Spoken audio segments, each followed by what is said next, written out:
امام بخاری نے نا فیصلہ کیا کہ نیشا پور میں جا کے مدرسہ بناتا ہوں۔ امام مسلم آپ کے شاگرد ہیں جنہوں نے مسلم شریف لکھی ہے، فرماتے ہیں جب نیشا پور امام بخاری آئے تو اتنا بڑا استقبال ہوا کہ میں نے اتنا بڑا استقبال دیکھا نہیں کبھی۔ امام بخاری نے وہاں مدرسہ بنایا، ہزاروں طالب علم آنے لگے، لیکن ایک منہ دیکھ دیکھ کے بندہ تھک بھی تو جاتا ہے نا۔ شروع میں بڑے ذوق سے لوگ آتے ہیں، پھر انہیں کمزوریاں نظر آنی شروع ہو جاتی ہیں۔ بچے سالن نہیں کھاتے، 4 دن ایک ہی روز کھانا پڑے تھے، پھر آہستہ آہستہ فرینڈ پہ بیٹھنے والے اینڈ پہ بیٹھنے لگ جاتے ہیں، ماحول بدل جاتا ہے۔ امام بخاری کے خلاف سازشیں ہونے لگیں۔ میں کسی عام آدمی کی بات نہیں کر رہا، پھر کہتا ہوں اس بندے کی بات کر رہا ہوں جنہوں نے قرآن پاک کے بعد وہ کتاب لکھی جسے امت نے سب سے صحیح کتاب بیان کیا۔ امام بخاری کے خلاف لوگ اتنے ہوئے، بادشاہ کو جا کے شکایتیں لگائیں، اور بادشاہ نے کہا آج کے بعد کوئی بخاری کے مدرسے میں درس میں حدیث پڑھنے نہ جائے۔ امام مسلم کہتے ہیں اتنا بڑا استقبال بھی میں نے دیکھا، اتنا بڑا استقبال میں نے کبھی نہیں دیکھا، اور وہ حال بھی میں نے دیکھا کہ امام بخاری پڑھانے والے تھے اور میں اکیلا پڑھنے والا تھا۔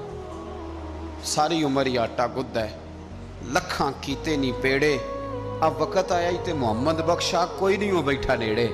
کدھر گئے عشق کے دعوے، کدھر گئے وفا کے جذبے، کدھر گئے وہ غلامی کی باتیں، کہاں گئے وہ لوگ جنہوں نے کہا تھا کہ ساتھ جئیں گے ساتھ مریں گے، تا دم آخری وفا کریں گے۔ چلے جاتے ہیں لوگ، معیار بدل جاتا ہے، سوچ بدل جاتی ہے، کہانیاں بنا لیتے ہیں، ذہن بنا لیتے ہیں۔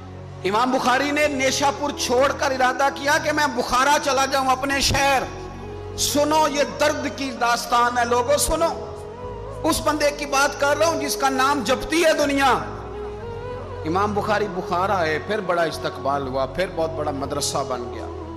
یہ وہ بندہ ہے جن کے بارے میں نبی پاک علیہ السلام فرماتے ہیں اسے میرا سلام کہنا۔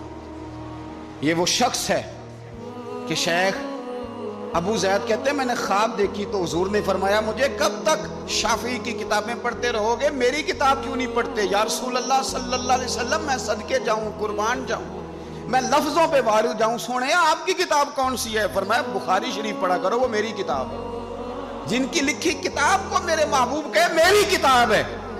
بخارے میں بڑا استقبال ہوا،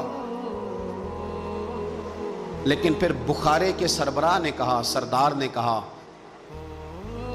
خالد بن زہلی جو امیر تھا بخارے کا، امام بخاری کا تو خیال تھا میں اپنے شہر آ گیا ہوں، اس نے کہا جی میرے بچے کو گھر آ کے پڑھایا کریں۔ آپ فرمانے لگے یہ نبی پاک کی حدیثیں ہیں، میں نے رسوا نہیں کر سکتا، جہاں سارے لوگ بیٹھتے ہیں تیرا بچہ بھی وہاں بیٹھے۔ لوگوں کو پتہ ہی نہیں لوگ کس طرح کی سازشیں کرتے ہیں۔ اس نے کہا جی ٹھیک ہے میں اپنا بچہ بھیج دوں گا، پر جس وقت میرا بچہ کلاس میں ہو اور کوئی بھی نہ ہو، اکیلا ہو میرا بچہ۔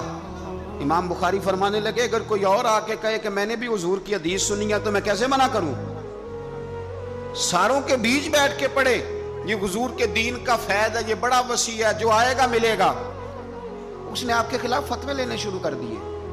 ہاں جانے کب مار دے کوئی مجھے کافر کر کے، شہر کا شہر مسلمان بنا بیٹھا ہے۔ فتوے لینے شروع کر دیے، امام بخاری کے خلاف سازش ہوئی، حکم ہوا کہ بخاری تو بخارا چھوڑ جا، یعنی اپنے وطن سے نکل جا۔ اپنے وطن میں بے وطن ہو گئے امام بخاری، نیشا پور والوں نے نکالا تو بخارا آئے۔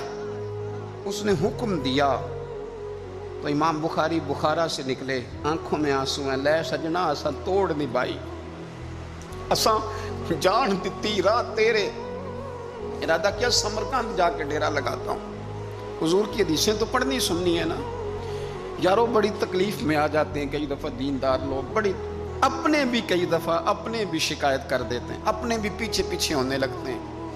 آپ یقین کریں کئی دفعہ دل کرتا ہے یار سارے باتیں کرتے تیری نہیں بنتی تھی، تو نہ کرتا۔ ایک عالم کہا کرتے تھے ایک دفعہ کہ کسی ماں کے بیٹے نے ماں کو تانا دے دیا تو ماں رو پڑی اور کہنے لگی پتر درانیاں کہنیاں تے بنڈا سی، ننانا کہنیاں تے بنڈا سی، تو تے میرا اپنا سا۔